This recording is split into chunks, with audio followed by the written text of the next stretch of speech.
Good day, grade 12s. In today's lesson, we will cover topic 5, which is the first topic for term 2 and also the first topic for paper 2.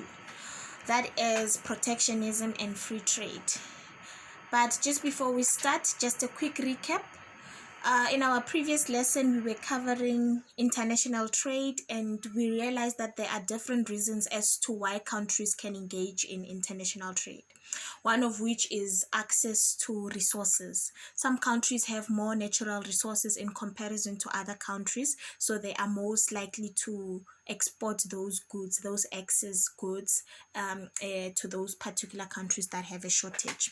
So we are saying when we are dealing with international trade, we are dealing with different countries. And as a result, we come across a new concept called globalization. Globalization simply means the worldwide interfacing, the interaction of countries whereby trade is the main aim. Okay, so we are talking about the globe. We are talking about different countries. Globalization simply means that countries are engaging in trade with one another from all aspects of the globe, regardless of where you are, where your country is, north, south, or east. So we are saying countries that have an open economy benefit most from globalization in comparison to those countries that have a closed economy. We learned about closed and open economies in term 1, first topic, whereby we were doing the circular flow, and we said that an open economy is a country that allows the foreign sector. It has the fourth participant, which is the foreign sector. It means that it engages in trade with other countries. And then a closed one, there is no foreign sector, so the country is on its own with its three participants. So we are saying then, if countries are engaging in global trade, we know locally the government regulates trade, makes sure that there are no unfair measures taken on customers or businesses. So now, in a global world, who monitors, who regulates this international trade?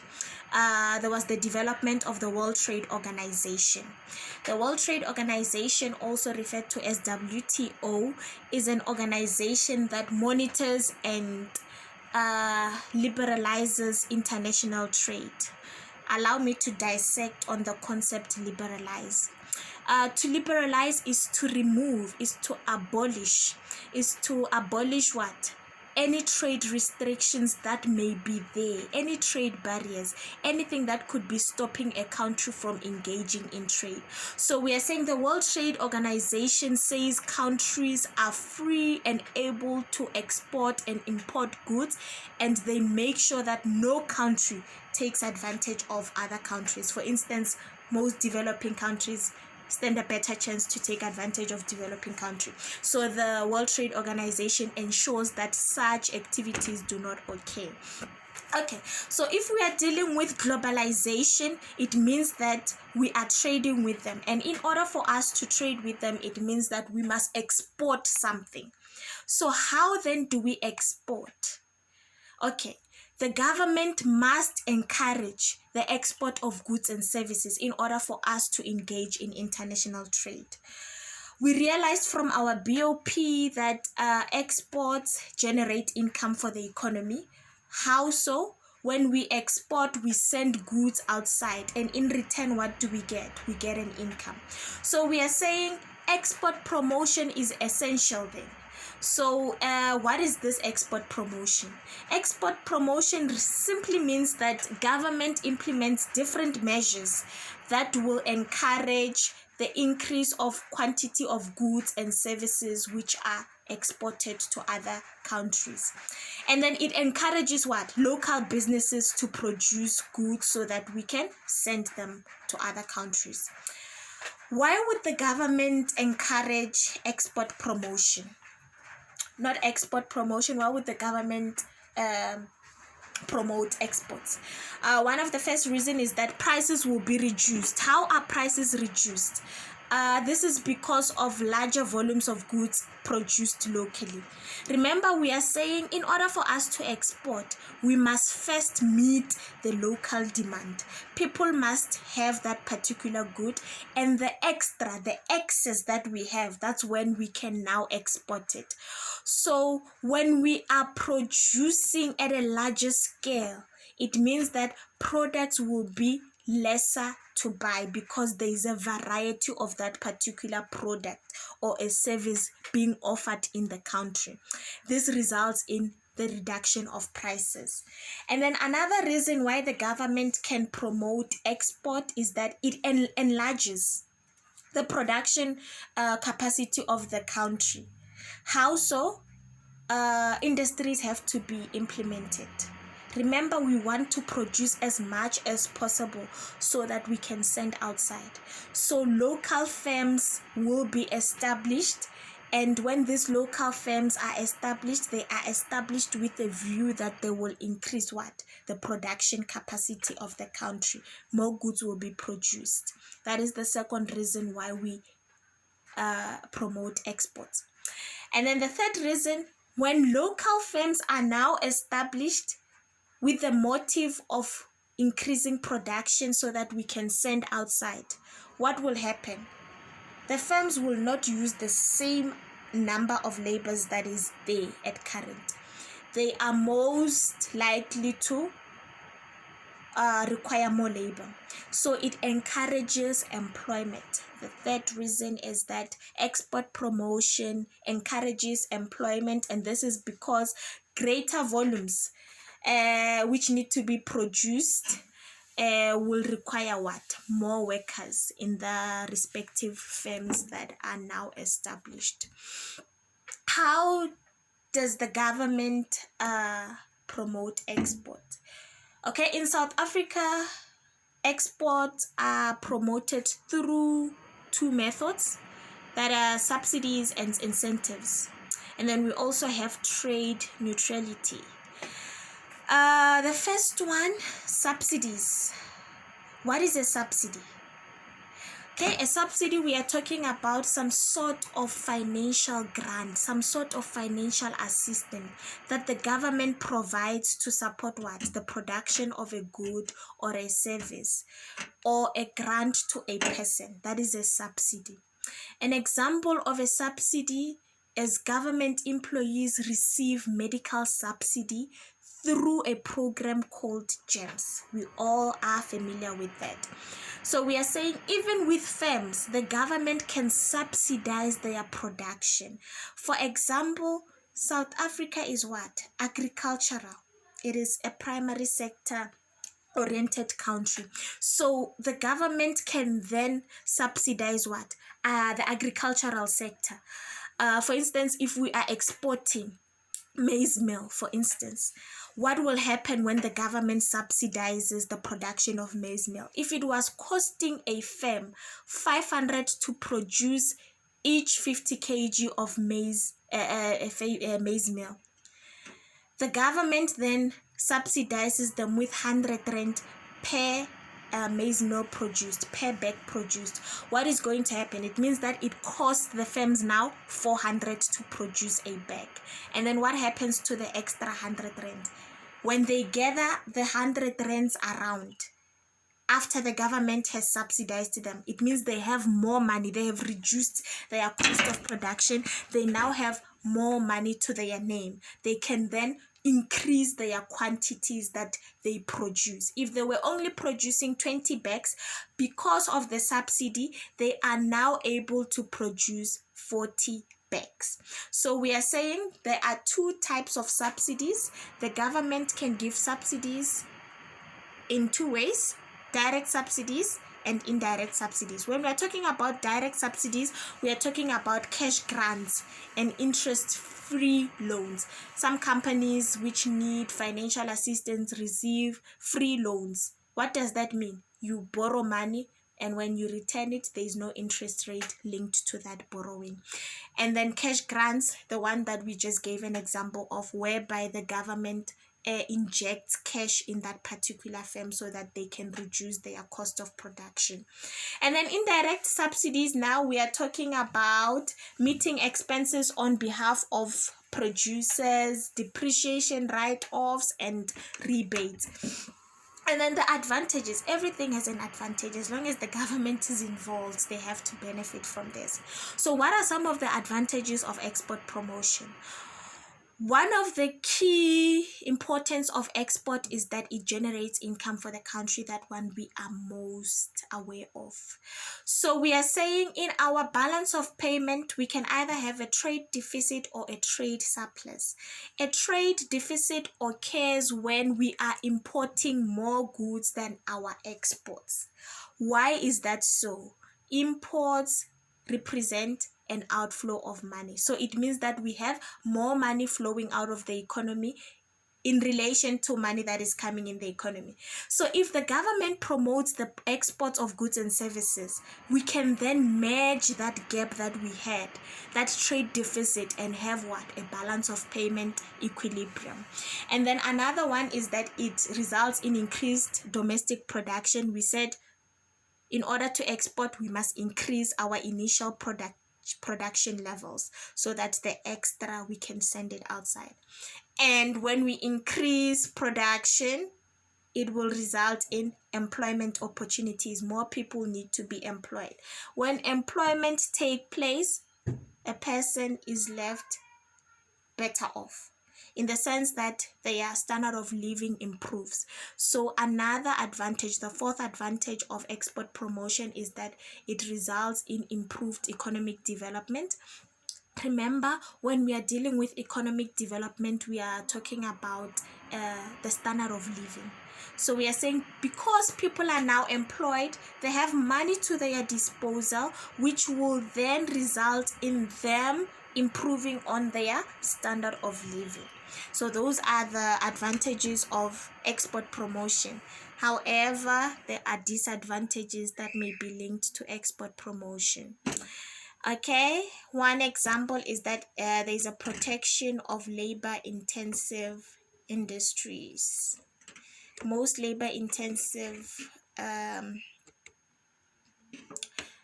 intensive industries are most likely to be affected by this export promotion, because now people have to work more hours, hard labor.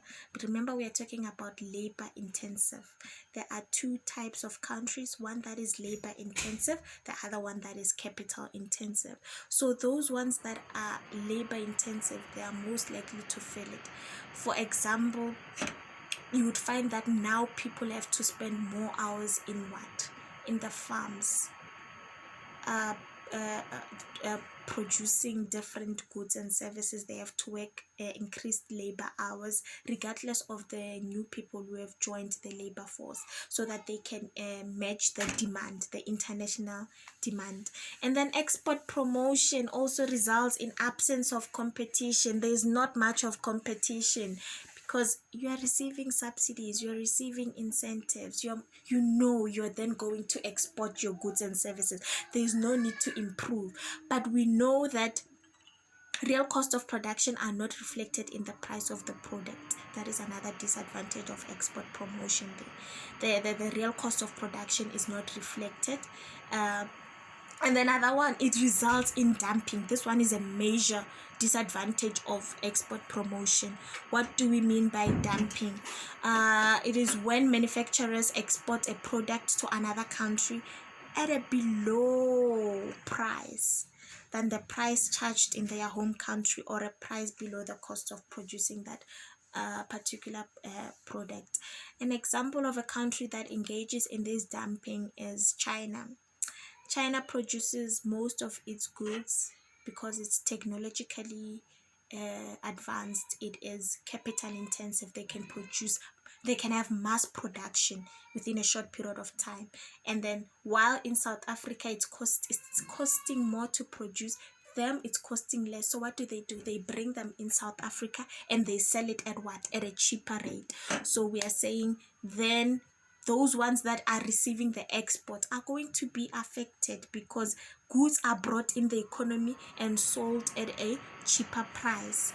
And what will happen to local industries?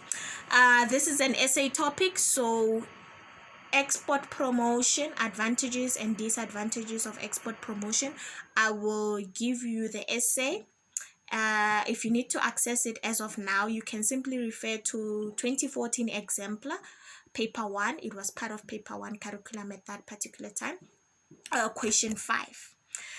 And then another method besides subsidies, we have incentives. Incentives refers to measures offered to producers to encourage them to export their products.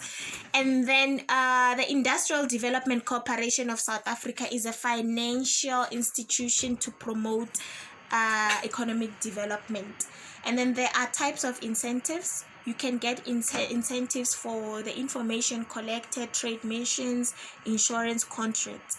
And then one example of an incentive in South Africa is the Export Marketing and Investment Assistance, which is facilitated by the Department of Trade and Industry. This, the EMEA. It is a program that is aimed to promote exports of South African products and also foreign direct investment. And then trade neutrality. Here, the third method of export promotion is a situation whereby the incentives given to exports and imports are equal. So here we are trying to achieve a neutral balance between trade. So if you are incentivizing on exports, it should be equal to what you are giving out for imports. And then export promotion, we are done. We move on to import substitution. I'm tired. Import substitution. This one refers to a policy that government introduces to do what? To replace the imports of goods and services through domestic production. So here the government is trying as much to avoid people buying goods from other countries. How do they do that? They fast track the imports of goods and services. Okay, it has a positive impact on the balance of trade.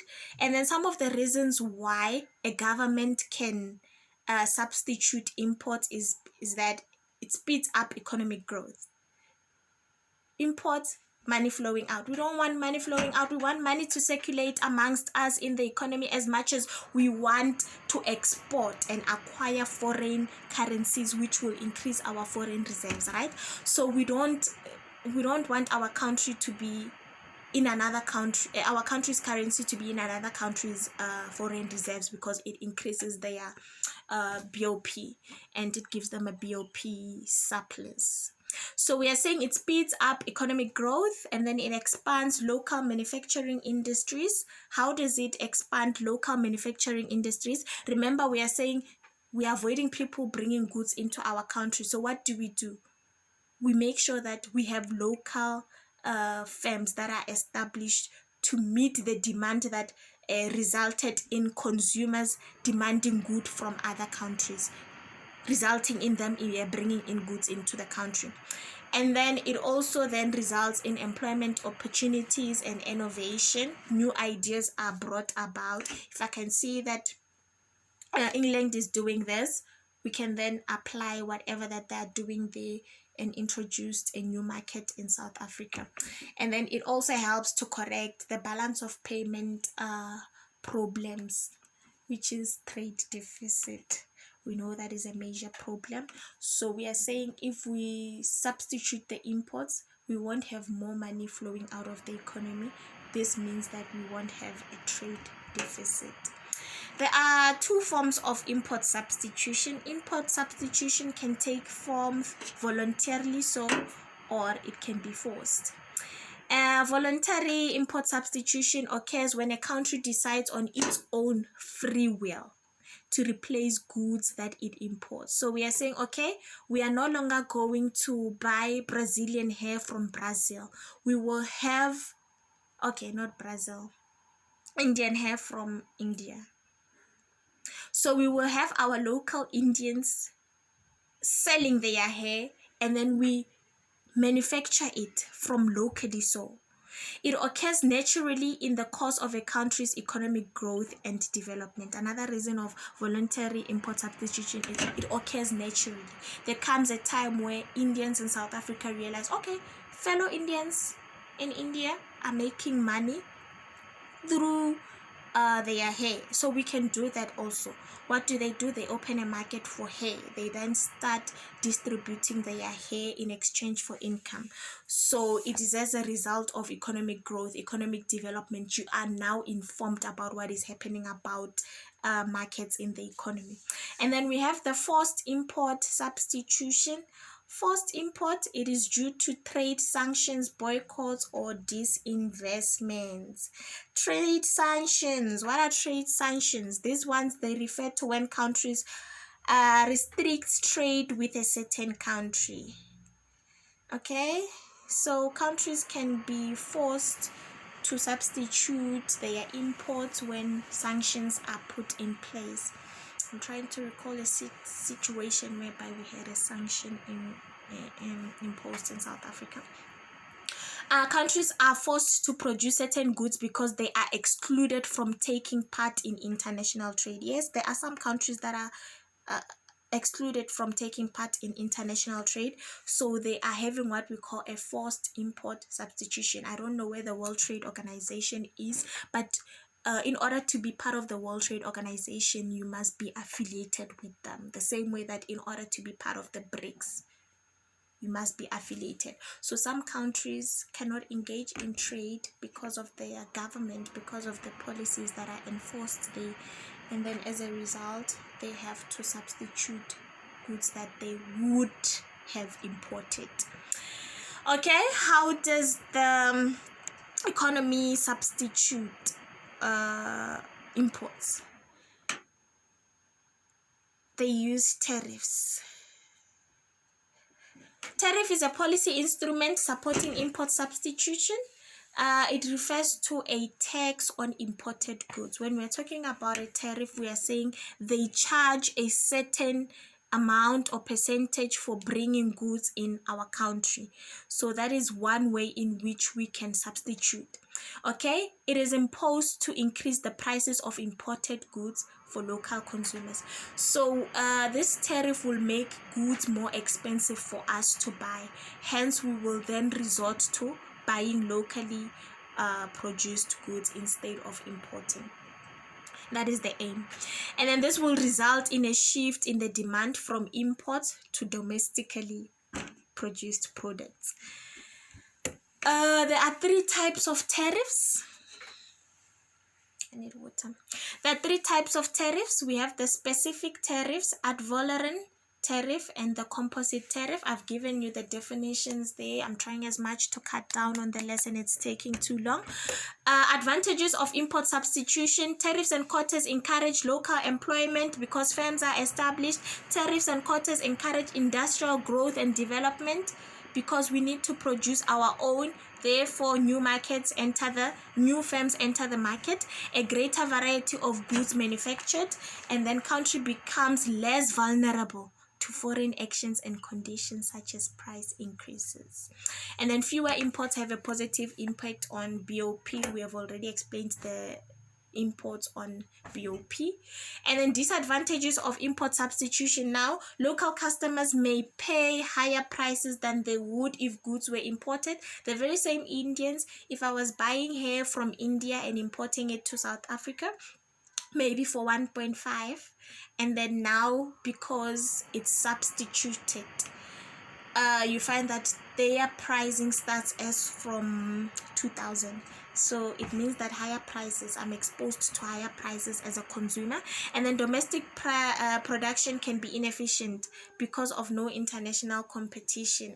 You know, people only have this. They are bound to buy whatever that you are giving to the table because they cannot access the international market. They cannot access something that is much better. So there's no need for you to compete. Remember, competition results in improved products. So we are saying domestic production can be inefficient. You can get a good but not be satisfied with it because people are relaxed. they don't feel the pressure to improve on their products because they know they are the only suppliers. And then capital and entrepreneurial talent pulled away from industries with comparative advantage. It leads to more demand for protectionism. Okay, just a quick explanation of the impact of a tariff. You will refer to your graph. Okay, I don't know if I should turn this. Is this possible?